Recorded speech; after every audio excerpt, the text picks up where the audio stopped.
Antônio Saracura fez exame de admissão para ingresso no Seminário Diocesano de Aracaju. Não obteve aprovação. Iria voltar para a roça e encerrar ali o seu ciclo de estudos. Uma proposta do reitor do seminário, o padre Carvalho, mudou a vida de Antônio Saracura.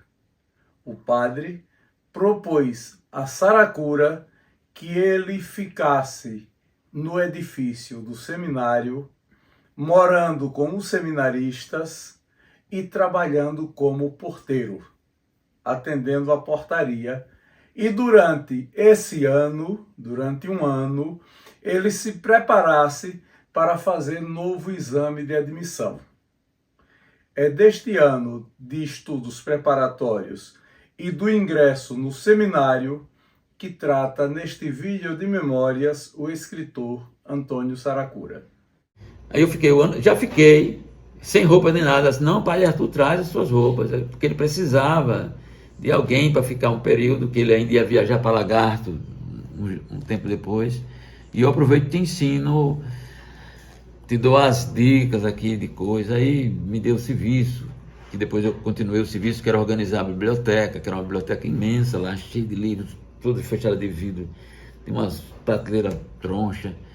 Aí quando eu fiquei lá um tempo, não sei se eu voltei, eu acho que eu não voltei para casa, fiquei lá no seminário, tomando conta do seminário, como fosse seminarista. Ia para as missas, só que na hora que a campainha tocava, eu podia estar na hora da comunhão, eu tinha que cair fora, correndo, fechar a boca. Eu fazia isso, de um jeito que comecei a chamar a atenção até do povo da redondeza. Pô, esse menino parece uma flecha. E aí, no fim do ano, depois desse ano inteiro de trabalho, camaradagem, fazendo amizade, não podia jogar bola, seco. Eu não tinha jogado bola no sítio, mas com a vontade imensa de aprender a jogar bola. Ping-pong, eu estava numa partida de ping-pong na hora do recreio lá. Aí o diabo do telefone era um telefone e a campainha tocava, eu tinha que sair com a pé, deixava de noite. Bom, mas foi um ano assim, ficou na minha memória. Eu fiz o 4º ano, depois no outro ano fiz o ginásio. Eu sei que tinha um Dr. Carlos Leite, foi professor, que ele sempre era professor do seminário, ele foi meu amigo até recentemente, que ele faleceu.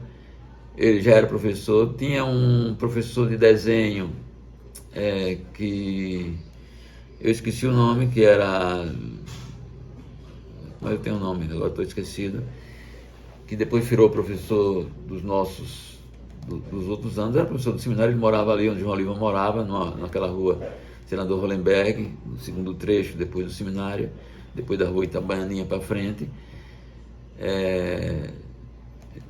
Assim, tipo, tinha seminaristas velhos, sempre tinha um seminarista que fazia o seminário maior, e tinha um período que eles vinham trabalhar no seminário. Acho que aquele padre, eu também esqueci os nomes dele, mas tinha um padre que era músico, depois virou músico, ficou músico famoso aqui. Aí, se não me engano, o padre Padilha, nesse período aí, não nesse primeiro ano, mas ensinou pra gente também. Isso enquanto a gente estava seminarista puro. Depois, antes de ser seminarista, era um professor da turma normal. Me lembro, Arnaldo Conceição Costa, Fernando Guiné, que era Fernando Guiné era de Frei Paulo, Arnaldo era de Simão Dias, que ainda hoje estão vivos aí. Tinha alguns outros, que eu cito o nome aqui, mas eu não, assim, de cabeça assim, no momento eu não estou lembrado dos nomes dele. Eu sempre fui muito ligado às ciências sociais, porque o seminário já ensinava sobre isso, matemática, pouca matemática. Tinha a algeriza, a física, química, mas ciências português, por exemplo, já que eu, quando não fui seminarista, na portaria, quando eu tinha um tempo vago, ia colocar em ordem as instâncias da biblioteca, já estava começando a futucar os livros da biblioteca. Então, a minha linha era mais essa parte de línguas, de geografia, história, pouco de física, química, tinha mais dificuldade, principalmente química com aquelas fórmulas. Tanto que lá na frente, no vestibular, eu tive que fazer cursos para poder entrar na faculdade. Tinha direito aos passeios, os seminaristas saíam para a praia, que tinha os passeios de praia, eu não ia, porque eu era o responsável pela portaria. Eu era empregado, não ganhava dinheiro, mas também meu pai não pagava nada, e eu comia e estudava. Aí não participava da vida social do seminarista, tinha os desfiles, as festas na catedral, sempre fui frequentar só no primeiro ano em diante. Fiquei trabalhando como empregado no meio do ano, mas eu saí, parece, nas férias de julho. Aí eu passei uma semana em casa, que parece que tinha alguém da minha família que estava doente, alguma coisa, aí eu voltei para Itabaiana. Depois retornei, cheguei antes dos seminaristas começarem a chegar das férias. Olha, para o meu padrão eram excelentes, porque existiam o dormitório dos maiores, o dormitório dos menores, cada um tinha sua cama, embaixo da cama de cada um tinha sua mala com suas coisas, e eram camas individuais. O banheiro era comunitário, eram alguns banheiros maltratados, mas comunitários. O banheiro bonito mesmo, que tinha banheiro, era do reitor. Quando a gente tinha uma chancezinha, a gente ia lá inaugurar. Mas se ele descobria, se ele pegava alguém fazendo sujeira lá, que o Padre Carvalho era muito rigoroso em higiene, em tudo que você imaginar, metódico pra caramba. Mas então, o restaurante a gente comia à vontade. Tinha comidas que eu nunca tinha comido, como aquele arroz, parece que era bogó, que vinha dos Estados Unidos, um arroz escuro, liguento. Mas para mim era novidade, porque lá no sítio a gente não comia arroz. Eu me lembro que a gente se comeu arroz naquele período de minha infância foi uma vez ou outra. O que a gente comia era farinha e carne à vontade,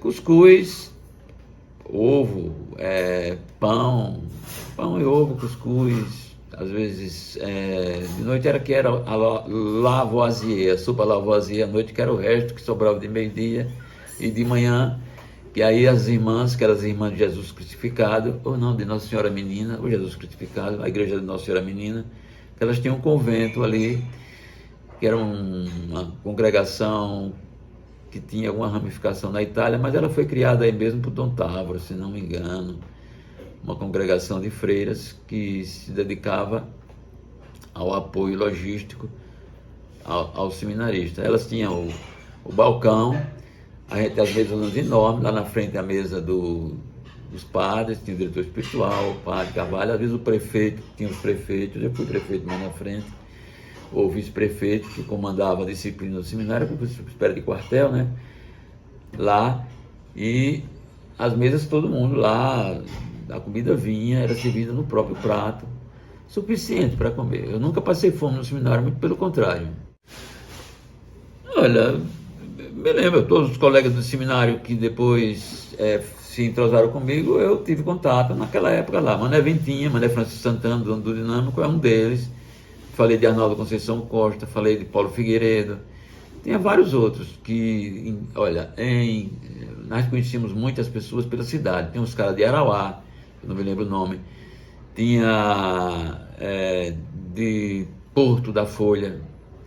Tem um cara que é historiador, que escreve livros lá da UNIT, que o irmão dele, Pedro Alves, era colega meu também, e está vivo ainda. De Porto da Folha tem um bocado de aqueles sararás brancos de Porto da Folha. Tinha de São Cristóvão, acho que tinha Rodrigues, foi dessa época, ou entrou depois. Acho que foi quando eu já entrei no seminário, a turma que veio, no primeiro ano do seguinte, tinha Rodrigues, depois fui diretor da Telegipe, depois fui presidente da Campo Lindo, ali de Dores, né? Tinha Zé Bezerra, meu irmão, que é um escritor que escreve sobre o cangaço, Lampião Raposo das Caatingas, fatos assombrosos, e aí vai. Muito livro de história, está produzindo agora, foi meu colega também nessa época aí. Tem muita gente, eu não...